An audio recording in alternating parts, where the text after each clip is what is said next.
Hello and welcome to the Scotland Rugby News podcast with me, your host, Bruce Aitchison from Happiness Egg-Shaped, and the one and the only, the magnificent Scotland Rugby News scribbler, Gavin Harper. Hello, sir. Evening, Bruce. How are you? How are you doing this Monday night?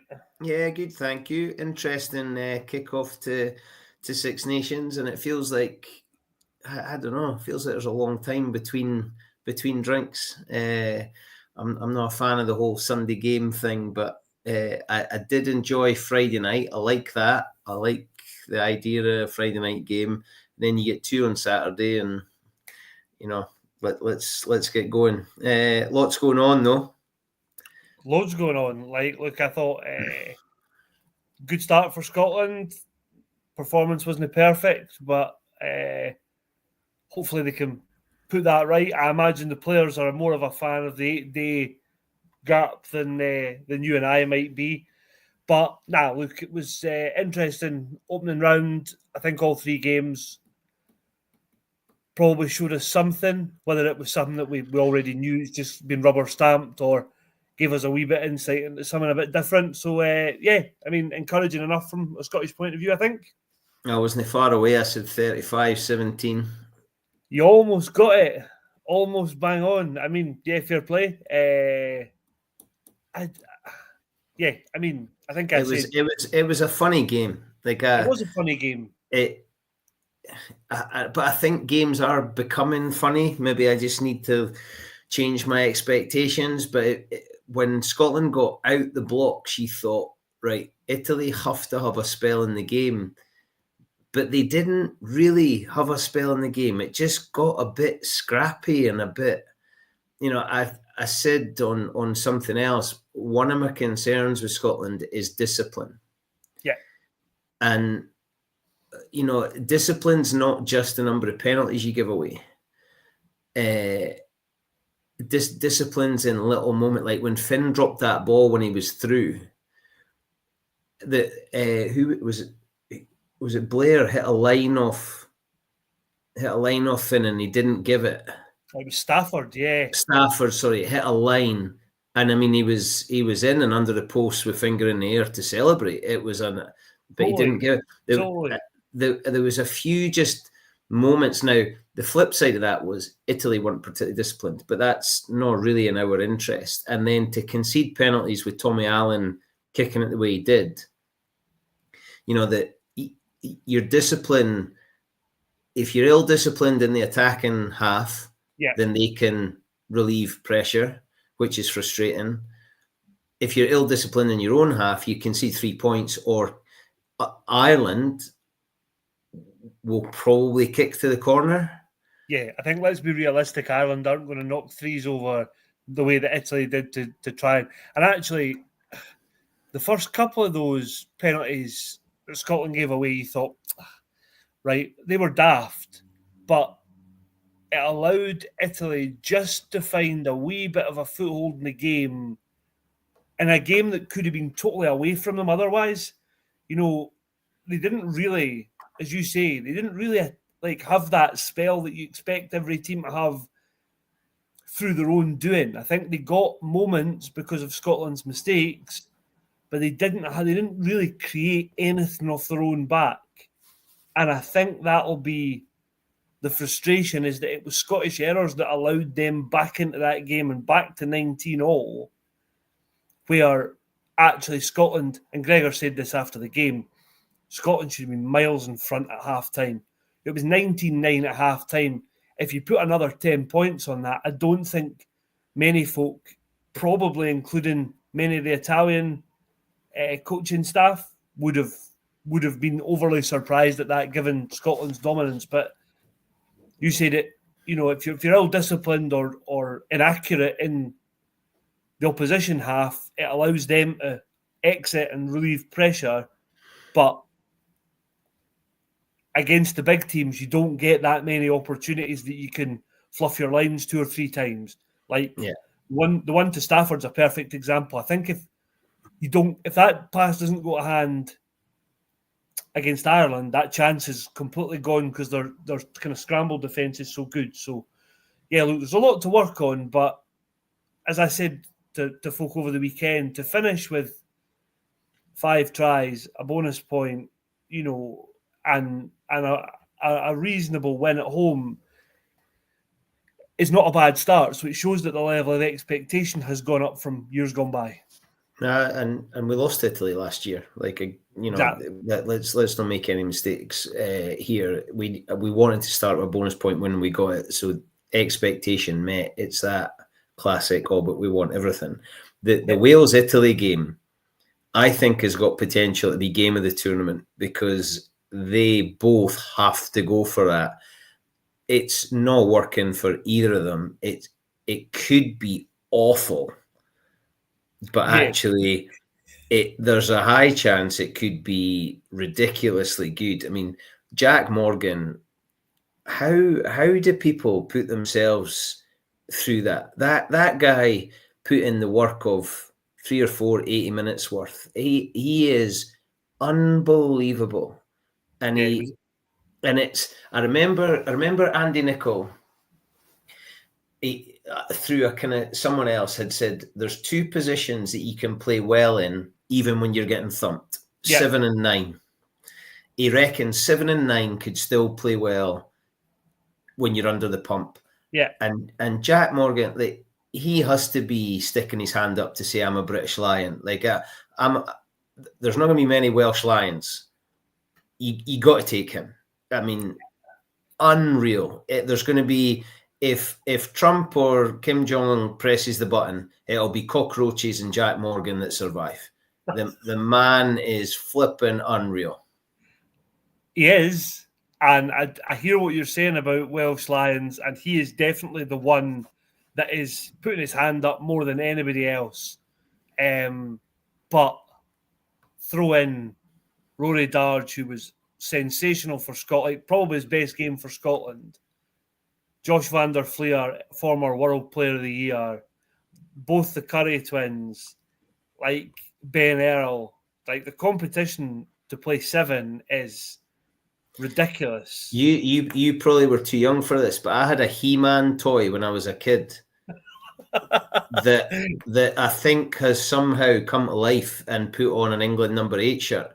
Ben Earl's back is like the map of Texas. It is absolutely ridiculous. And you look at somebody like, the strength and depth there. People this time last week were saying, Ben Earl might not start for England because Tom Willis is playing so well. So to have all those options just shows, how many players England have. If Ben Earl was Scottish, he probably walks into that back row 8 times out of 10. But that's not to say that I thought the Scotland back row played very well at the weekend. I had a little moment when Matt went down with his shoulder. I thought, oh no, that's not good. Yeah, it didn't look immediately that great, but all the kind of news immediately post-match, I haven't heard anything since, but the news post-match was, I think he'll be fine. So that was encouraging. But yeah, there was 2 moments in the game from an injury point of view. Doohan looked a bit uncomfortable with his ankle in the first half, and then when Matt Fagerson got a whack, both you were thinking this could be bad news. But thankfully, they both got up and soldiered on, and it seemed to be fine. I'd love to know. Xander went across and spoke to him. I'd love to know what he said. That's just that. That's one of those little moments you just think it's funny having your brother there. Like, if it had been any other player, I probably wouldn't have been that bothered. But I just love to know what Xander said to Matt. It was a funny performance. One of my favourite bits was when I think Callum Gallagher was a DJ and he played DJ Otzi, Hey Baby. Like, that was a highlight moment for me. I don't know. It just kind of, I was kind of waiting for a spark, I think. And Hugh Jones, Dave Cherry's out the back door. I think it's funny how much coverage that's getting, as if Dave Cherry's never passed the ball before. I know it was a bit of skill, but like Dave Cherry's got game. Like, it got miles on the commentary, and folk are getting really excited about it. I wasn't that surprised that Dave Cherry flicked that away. It was a cool moment. They said they made a comment about that being the best bit of skill of the weekend. But did you see France when Ramos went across the touchline and kicked it up into his hands? That was genius. I loved that. Ridiculous. They, by the way, they look like they're playing rugby on a different planet. The lad playing scrum-half for France, he's quite good. He seemed to be not too bad. The boy that's come for sevens. I think so. Used to play at Cast, I think. Yeah, how stupid was Inac?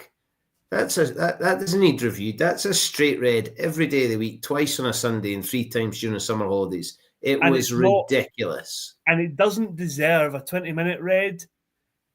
That's one of those ones that has to be just straight red, off you go, and pack your suitcase because you're now not required for the rest of the championship. I thought it was terrible. Madness. I thought it was terrible. And it was cold. It was, the referee, there was no mitigation. No, there wasn't. It was downright nasty.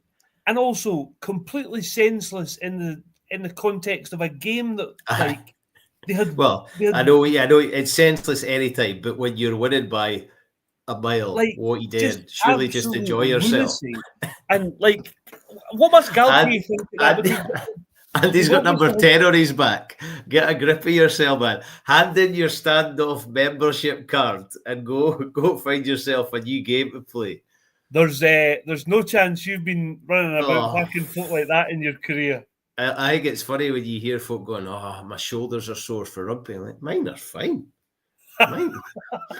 My shoulders are in great nick. Never had any bother. Never had any bother.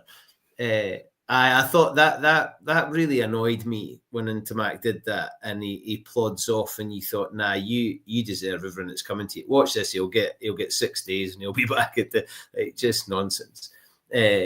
Now back to Scotland. I'm pleased.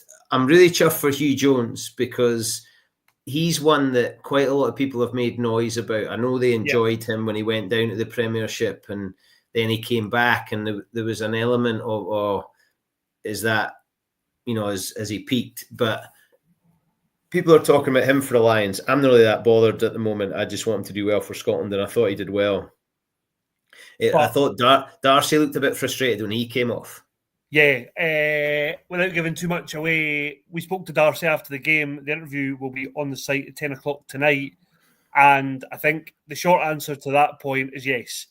I think he was tearing his hair out at times. And to be fair, I think that shows a lot of. I see that as a positive thing, that two of Scotland's probably most dangerous players or most important players, Finn and Darcy, are saying, "I wasn't." From Finn's point of view, that wasn't very good, and from Darcy saying, "Well, I think we can be an awful lot better." I think it would be very easy to say, "Well, we won, everything was great, and let's just move on." But actually, to acknowledge that wasn't very good, and like good teams, bad teams don't often win when they don't play well, but good teams find a way to win games that they are in sticky situations in. So. Look, we'll wait and see. Obviously, bigger tests coming up, and I thought Italy. I've probably undersold Finn a little bit with his leadership, but I like what's coming out of him at the moment by saying things like, "Look, we've actually got more than half our team have won something. We're now used to winning. We've got people that can point at winning. So those standards have taken a jump up within the camp. There's enough boys in there that have done something really quite good." Xander went off when the game was won, which is, we said. I did say the 9 was always going to change because it just does. We called the Tom Jordan for Stafford because we knew that was the. And I said Kyle Rowe might not get a game, but he was able. Not that he was particularly weakened the team by any stretch, but you're not really going to take off Darcy if the game's still in the balance. Yeah. So, but Darcy wants to score tries. He wants to play rugby. Darcy's not there just to collect a paycheck. He wants to play 81 of 80 minutes. He's in there for everything. just on that, I think that's an interesting point, because you look at a game like Saturday, and Darcy didn't have huge amounts of opportunities. Duhan probably had a wee bit more of the ball, but again, it didn't kind of fall his way all the time. And it would be really easy to say, do you know what, we're gonna make a change here because it hasn't really fallen Darcy's way. And you could have made that change in 55 minutes, but they're both the kind of player that you leave on the pitch because they are total game breakers. And in the end, I mean, the Italians will be absolutely like tearing their hair out with some of the defensive work, because Scotland go from their own 22, basically hands along the back line, find Darcy, and he steps out a tackle.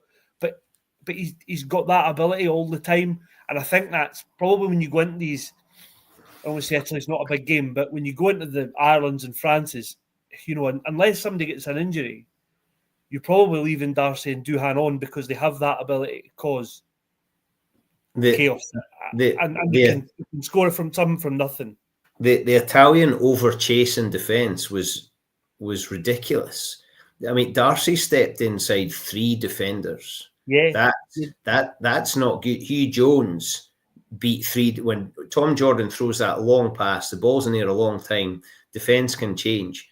And Jones is still... Now, good finishing from Hugh Jones, but terrible defending. Ireland and England they're not letting Hugh Jones beat 3 players. And if they do, you know, Hugh Jones has probably pulled an absolute worldie out there. I thought Blair Kinghorn, it was funny actually, I spent a bit of time with his old man yesterday, and his old man had a shandy or two when he first started. Blair, when I first saw him, Blair had played well. By the time I left, Blair was British Lions number 15 captain and goal kicker. But I thought Blair did well without really getting a huge number of opportunities to properly open up, find space. And Blair, Darcy and Duhan were kind of similar. They did get more touches than they have, but they weren't really touches in positions to be dangerous. The one thing I think about Blair is he's obviously always been a confident guy. He looks like a Toulouse player. He's got that swagger about him that I think Scotland have probably only had ever, like in recent times, through Finn. I think he looks like he knows. We did have another number 15 that had a bit of swagger. Chris Patterson was a much more humble man. I think we'll move on. Yeah, okay. No, look, I think Blair's looks like he's somebody who's almost at the top of his game. And the thing that impressed me is on Saturday, he looked comfortable doing like the very basic things. Like his high ball skills were sense. Like he took every single one, whether he was under pressure or not. He was pretty dominant. And I think when you look at the teams that are coming up, he will be tested more in that. So I think the fact that he came through Italy, who picked 2 10s essentially to kick the leather off it, as we discussed on Friday with Alistair. So look, I think, yeah, you're right. You know, there's probably more to come from an attacking point of view, but I think he was solid enough without being spectacular that, again, you can say, well, that's got to be a positive, that there's much more growth in that. Just before we move on, you mentioned Tom Jordan. Obviously been loads of chat about, we've had a question here, Jordan or Stafford against Ireland. What do you think, Bruce? As somebody that played a lot at 10 in your playing days. I just think we're possibly in a position where it's horses for courses. Yeah. The Irish physicality and the kicking the ball up in the air. I wouldn't be surprised if Gregor changes it. I'm not sure if Stafford goes on the bench. I think he probably does.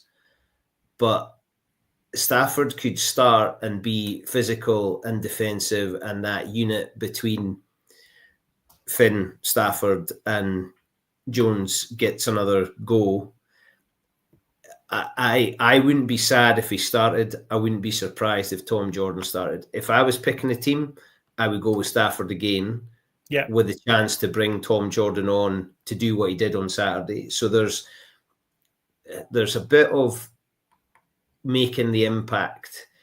I'm not sure you bring Stafford on. I think you bring Tom Jordan on. Yeah, and I agree with that. If you're planning for an 80 minutes, I think that Stafford starts. Yeah, and there's one more point from the same person on this. Jordan come in at first receiver and take the pressure off Finn. I don't disagree with any of that. BVI, Bear, or I don't disagree with any of that. But Finn doesn't want to be anywhere else other than first receiver because it's his orchestra and he's the conductor. Yeah, I think Blair Kinghorn can play that role. So I'm not sure that that's needed. Where I would possibly suggest Tom Jordan is if the game plan needs the second distributor. So I think it was for Jones's try that Darcy set up. I mean, I was laughing. I would love to know what they called because that was a miss one. Yeah. It went straight for Finn to Hugh Jones, outside. Darcy cuts in, Jones's trail. I mean, it was the kind of thing you do on a Thursday night, ones against twos, and everybody goes, but it'll not happen like that on Saturday. And then it does at international rugby. Tom Jordan being able to hit that ball to Hugh Jones and he beats 3 defenders. He picks up an assist. But that shouldn't have been a try. That should have been another recycle and have a go. The Tom Jordan distribution and kick, I kind of get, but against Ireland, I think it might have to be Stafford to be really physical, carry, put Hugh Jones in space rather than put the players wider in space, would be my contention. And I think that the other point to consider, the point that Gregor brought up after the game when we asked him, is Gregor historically has put a lot of weight into what players have done for Scotland in previous games. And I think Gregor will weigh heavily on Stafford's performance in Dublin last year, where he was outstanding, albeit in defeat. And he carried well. And a couple of times he got either over the top or round the outside of Bundy Aki. Presuming Ireland pick Aki at 12 again, which I imagine they will, I think that might have a part to play in it.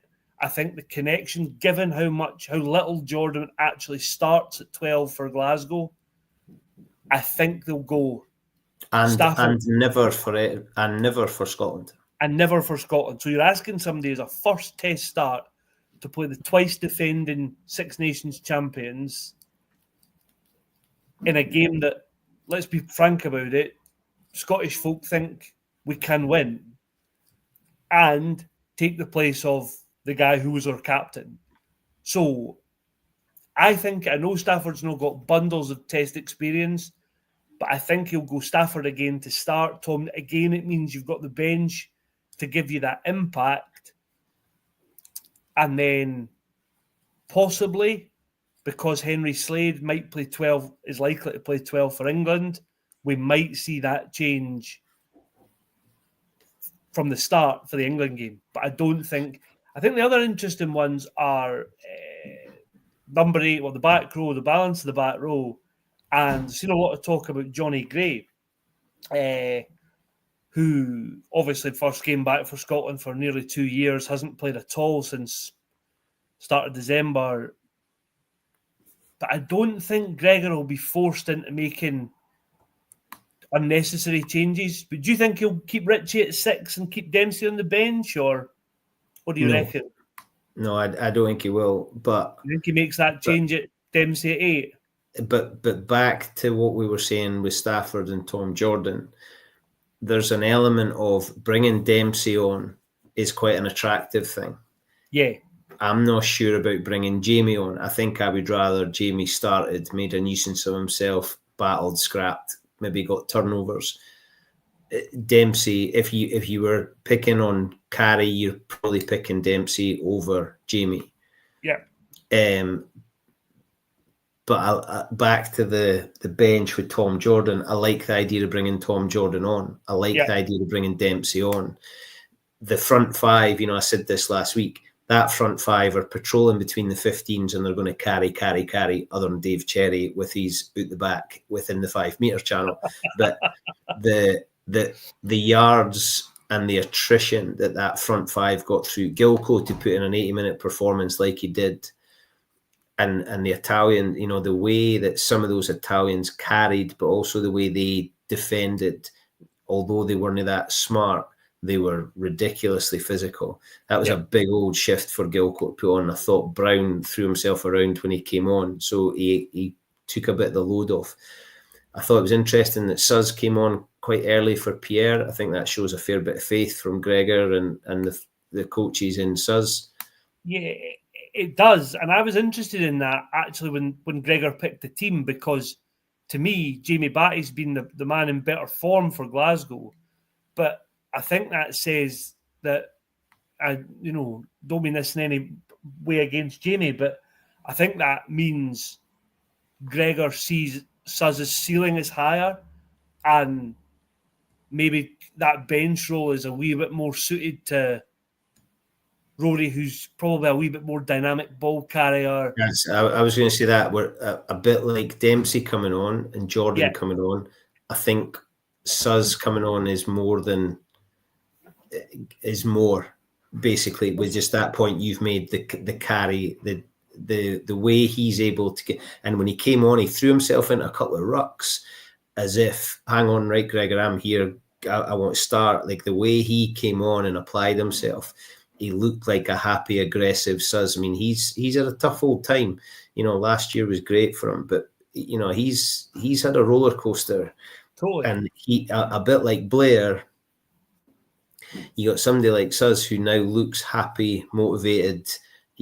Conditions are good for him in the way it is for Xander and Matt Fagerson and Finn. And, there's certain players that just for whatever reason, things are beginning to align. And I think Suz is in a bit of a happy place. And he's a prop, let's face it. He's still got about 25 years in front of him.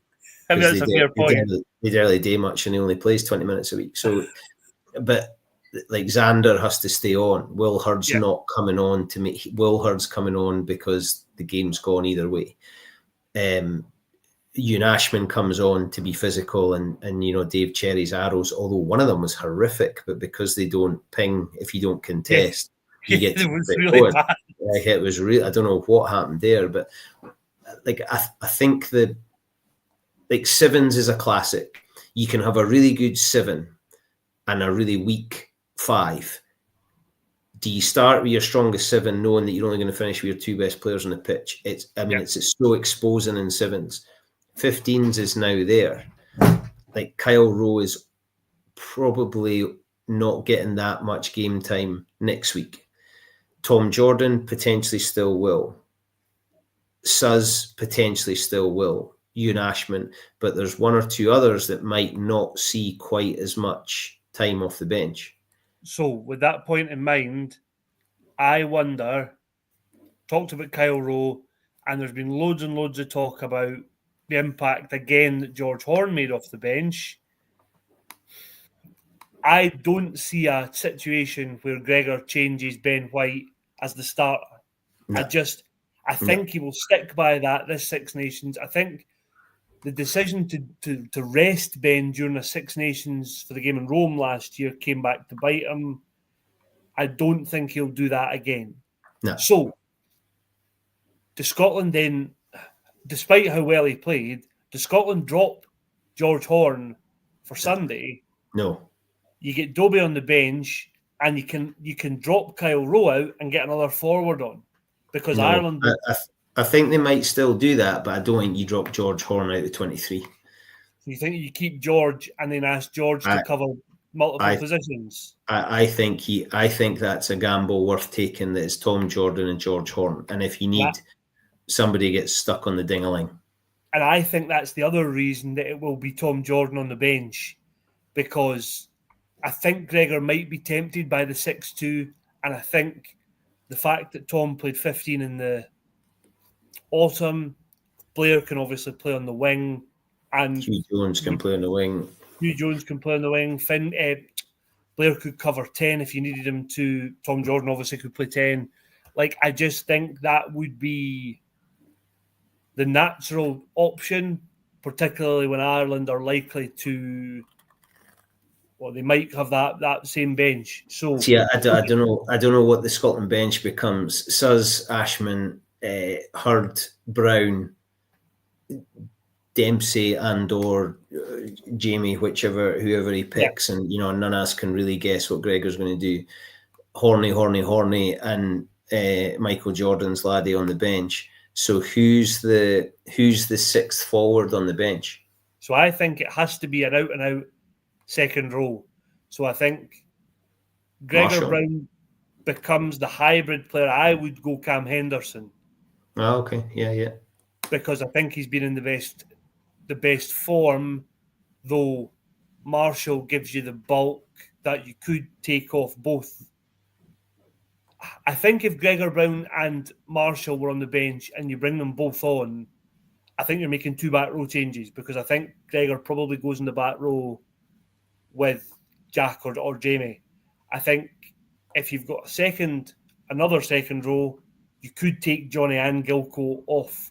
I think a lot of that might come down to how they recover and what their conditioning is like, because Gilco's in his cryogenic chamber as we speak. He'll be there. Did you worry about how he recovers? Neither of them have played at all this year so far, so it's a big ask to then say, right, suit up and we're going to ask you to play 75 minutes against Tygburn, possibly Joe McCarthy, although I see Ireland have put something out today saying that he's still touch and go, but James Ryan, all these guys. I mean, that's can't be that bad. They've had another day of rest. Give me a break. They're professional athletes. Okay. They're doing hee-haw now. They're out there at Oriam swanning about drinking coffee. They've got plenty of time to put their feet up and relax. Yeah, I'm not a huge coffee drinker, but the life of a professional rugby player seems to involve an awful lot of coffee. Relentless. They've all got machines in their house. They're all coffee artists. They're not allowed to go to the boozer in the afternoon and play pool and put money on the GGs next door. They're not allowed to do the things anymore. You've said that like you suggest that's what you and I get up to. Oh, hey. I couldn't tell you the last time I played a game of pool or spent the afternoon at the boozer. Certainly wouldn't be with you, because I'd have to pay for all my own drinks. That is absolutely true. That is absolutely true. I'm still waiting for you to buy me one back for Rome last year. You had the Scotland Rugby News credit card that night as well. I've never seen a man tighter than a duck's backside. You were. Anyway, I digress. Let's move on. It's an interesting one. Look, I was gutted for England. I wanted England to win. I think when I saw it, I can feel the comments rolling in already. No, I'm keen for Borthwick and Kevin Sinfield to get some wins on the board, and there's players in there I've got a lot of time for, and I just think they can't keep being, and I'm just worried that it's going to come on that third game. I would rather they'd got the monkey off their back against Ireland and then we turn them over middle of the championship. Let's be honest, the chances of them picking up a win before then is not looking great, because they've got the old boy from the Sevens and his French mates rolling their way this weekend. Like, how good was Aldred? Oh, he's another one that's just like we've talked. Yeah, I hope he gets a shot with the Lions. I think he'd be cracking down under. Wouldn't he just? Can you imagine if him and the boy for the Sevens get them in for the Lions? Unbelievable. Genuinely, he's another one that gives you like that level of consistency, but his level is 9 out of 10 every single game he plays. I hope I didn't get in trouble for the PC brigade on this one, but he couldn't be more French. Like he absolutely rattles into things and then looks like he couldn't be bothered and it's the easiest thing in the world. Like he's so, when he gets interviewed after the game, it's like, whatever. Just looks like he's ready to go for a croissant and a coffee. Just, I think there's quite a few of them like that. Mavaka and Marshall, the two hookers, and they just, it seems like it's not a huge effort to be world class at international rugby. Do you know what I also like is when certain folk leave the field, like Shu runs off the pitch, like there's still a kind of intensity there. It's the way the French front row just kind of amble off as if, okay, I'm done. When they put my number up, I was finished working. I'm done. Like, you just think if one of them gets a yellow card, you can just imagine them turning to Galty and going, no. Yeah, totally. I'm done. Yeah, I'm you finished. Took me off. I'm done. It wouldn't, and this is very, very stereotypical, but it wouldn't be a huge surprise if the camera had panned to the French bench on Friday night and somebody was there, slippers on, a cigar, cognac, very, very relaxed. But they're like that no matter what the situation is. They could be a point up against the All Blacks, and they might fancy having a go from behind their own try line. I love it, and the stadium just looked unbelievable, and the atmosphere was unbelievable. It just looked like an absolute joy to be. Now I know they're going well and they're romping it and all that kind of stuff, but it just looked and felt, it's coming through the TV at you. Just that looks amazing. But like we talked about this again on Thursday or Friday, whenever we were on, like, if that's not an advert for Friday night Six Nations, nothing ever will be. Like, do you know what's not an advert though? Do you know what's not going to help grow in the game? It's so complicated. I mean, there's some of this stuff, and scrum halves. Give me a break with scrum halves. It's like the goalkeepers one in football, isn't it? They're allowed to carry the ball for the front from where it's been placed by the tackle player all the way to the back foot in their hands. They're able to fix it the right way. They build themselves a wee caterpillar. They get the ball in the right place. They get their feet in the right place. And then you're not allowed to smack them if they take a bit longer at getting it on their boot. Give me strength. And that has to be the bit, like we've talked about, and rugby as a whole has talked for too long now about getting rid of that caterpillar. And they've tried it. It hasn't worked. They need to do something. Do you know what cracks me up? One of the reasons they gave for not being allowed to touch the person clearing the ball for the ruck or the maul within a metre is supporters don't want to see the game broken up. They want to see more speed in the game. It takes 3.5 weeks for the scrum-half to fix the caterpillar, get the ball in the right place, get their feet in the right place. They've got days to put a box kick up. The other thing that annoys me, and I'm starting to become more and more and more irked by it, is when you've got 19 players in a caterpillar ruck and the scrum half's fixing his hair before he kicks the ball, and you see two daft second rows pretend to charge the guy down, and they're absolutely miles away from the ball, and then they're out for the next phase. What a waste of time. Just let him kick the ball off the pitch. What a complete waste. And I have become so annoyed by it over the last month that I think, why are coaches not saying, well, if there's more than one blocking player at a caterpillar, just give up, because you're never, ever going to get your hands on the ball. The scrum half would have to kick it at you for you to charge it down. And that's becoming a real bug. George Hord actually did that.